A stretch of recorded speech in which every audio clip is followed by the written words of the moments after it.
पूरे वर्ल्ड का जो ऑयल है वो कंट्रोल होता है यहाँ से। और अगर मैं आपसे वर्ल्ड की टॉप न्यूक्लियर वॉरहेड जो कंट्रीज है उनके बारे में पूछूं तो टॉप पे कौन से हैं, तो US, Russia, UK, France, China, India, Pakistan, सबके नाम मिलेंगे आपको। लेकिन एक भी मिडिल ईस्ट की जो ऑयल प्रोड्यूसिंग कंट्री का नाम नहीं मिलेगा आपको न्यूक्लियर वॉरहेड की लिस्ट में। और ये कभी होंगे भी नहीं, ये कभी जिंदगी में नहीं होंगे। अब आप कहोगे कि ईरान तो बना रहा है, ईरान बनाने वाला है, तो हाँ देखिए ईरान के बनने की पॉसिबिलिटी है, लेकिन उसके पीछे भी काफी गेम चल रहा है। अब देखिए जब तक सिर्फ अकेले इजराइल के पास न्यूक्लियर रहेंगे तब तक इजराइल डोमिनेट करेगा। और जब तक इजराइल डोमिनेट करेगा तब तक मिडिल ईस्ट में यूएस अपनी मनमानी करेगा। और चाइना और रशिया जो है वो बिल्कुल नहीं चाहते हैं कि यूएस अपनी चलाए, तो धीरे धीरे ईरान को सपोर्ट कर रहे हैं कि ईरान और स्ट्रांग हो। और ईरान स्ट्रांग होगा तो सिर्फ और सिर्फ न्यूक्लियर से। एक न्यूक्लियर डेटरेंस के बारे में आपने सुना होगा कि इसकी वजह से दो न्यूक्लियर कंट्री जो है वो आपस में नहीं लड़ पाती है, बीच बचाव हो जाता है। आप सोच के देखिए कि दो न्यूक्लियर कंट्री हो वो आपस में लड़ रही हो, नहीं लड़ने दिया जाता है। अब इजराइल की मैं बात करूं तो ईरान को जाके कितना भी मार ले, फिलिस्तीन में कितना भी कुछ कर दे, इतना ज्यादा कोई बीच बचाव नहीं करेगा। लेकिन अगर ईरान के पास भी न्यूक्लियर आ गया तो फिर ये लड़ाई बैलेंस हो जाएगी, दुनिया लड़ाई होने नहीं देगी। तो ईरान को न्यूक्लियर देके इस पूरे रीजन में पावर को बैलेंस करने की कोशिश की जा रही है। जैसे यूएस के जैसे जो कंट्री है वो नहीं चाहते कि अकेले यूएस यहाँ पे राज करे, इसलिए वो चाहते हैं कि ईरान न्यूक्लियर पावर बन पाए, उससे पावर बैलेंस हो। जैसे जब इंडिया न्यूक्लियर पावर बना था तो पाकिस्तान की भी बहुत सारी कंट्रीज ने हेल्प की थी न्यूक्लियर बनाने के लिए।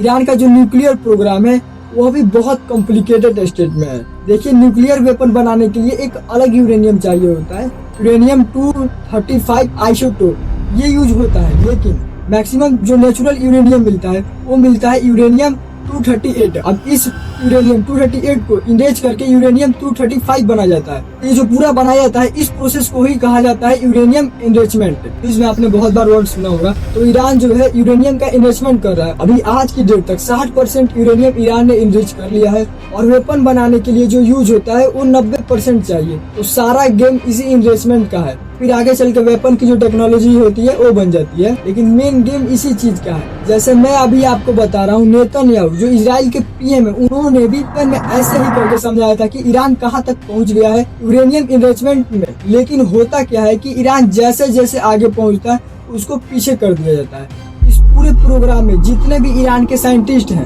उनको कोई अनजान लोग जो है वो आके मार जाते हैं और प्रोग्राम वहीं पर रुक जाता है या फिर पीछे हो जाता है। अब ईरान के लिए यूरेनियम एनरिचमेंट जो है सिर्फ यही एक इशू नहीं है, पैसा भी बहुत बड़ी दिक्कत है। इसके लिए बहुत ज्यादा पैसा चाहिए होता है। यूएस ने हर तरीके से सैंक्शन लगा रखा है ईरान के ऊपर, तो ईरान के पास पैसे की भी बहुत दिक्कत है।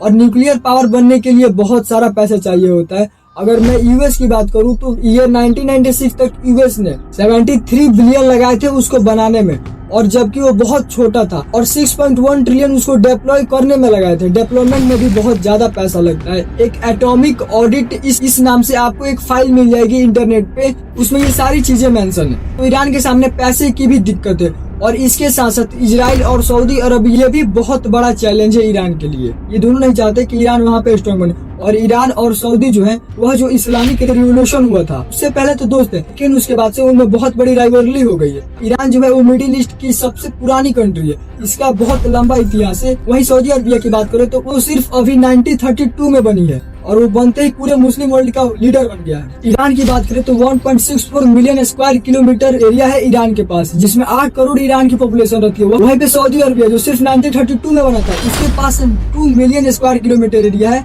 और जिसमें सिर्फ 3.6 करोड़ की पॉपुलेशन रहती है। तो पहली चीज तो ये डिफरेंट है, ये ईरान को कम पसंद है। दूसरा, ईरान का मानना है कि वो एक इस्लामिक देश है, जो मुस्लिम उम्मा है उसका लीडर उसको होना चाहिए, लेकिन उसके बजाय सऊदी जो है वो लीडर है। तो ईरान जो है वो यही प्रूव करने की कोशिश करता है कि ये जो सऊदी है वो तो यूएस की गोद में बैठा है, यूएस का सपोर्टर है, यूएस के जो बेसेस हैं वो सऊदी के अंदर हैं। वहीं ईरान, हम एक इस्लामिक देश है, हम जो पूरा मुस्लिम उम्मा है उसके सपोर्ट में है। और ये सब करके वो एक लीडर बनना चाहता है मिडिल ईस्ट के अंदर।